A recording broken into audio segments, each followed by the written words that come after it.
Let's talk to Jamal Abdi, the Policy Director of the National Iranian American Council. Thank you for coming on to the programme this evening. Generally speaking, positive noises coming from Iran. Is this a new chapter between Iran and US in terms of their relations? It certainly appears like it's a new chapter. It remains to be seen whether the two leaders will meet in New York next week, whether Rouhani and Obama, frankly, can hold off hardliners on both sides of the debate to allow for some productive negotiations to take place. But right now it looks very hopeful. And what do you think we can expect from this meeting if it does go ahead? Do you think it's just a symbolic gesture, or can we expect more?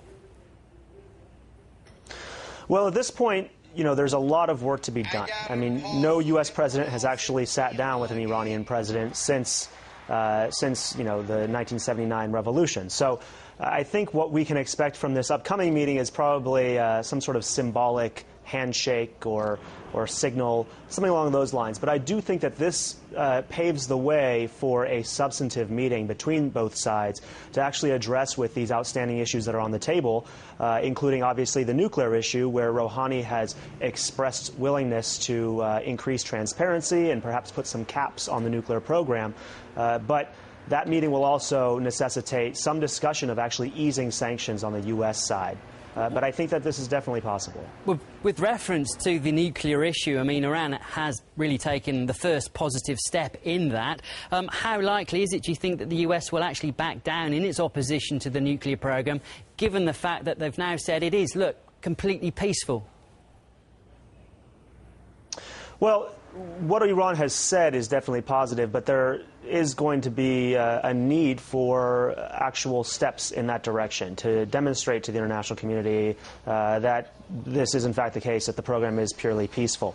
And Rouhani has been good on this front. His foreign minister has said that the perception of an Iranian nuclear weapons program is harmful to Iranian interests. And both Rouhani and his cabinet officials have spoken about the need to increase transparency. So if that takes place, if Iran can go to the table and say, look, we're willing to make the program more transparent, we're willing to accept certain caps on the program to address concerns, at that point, the onus is on the U.S. to say, OK, if you do that, we're willing to lift these sanctions.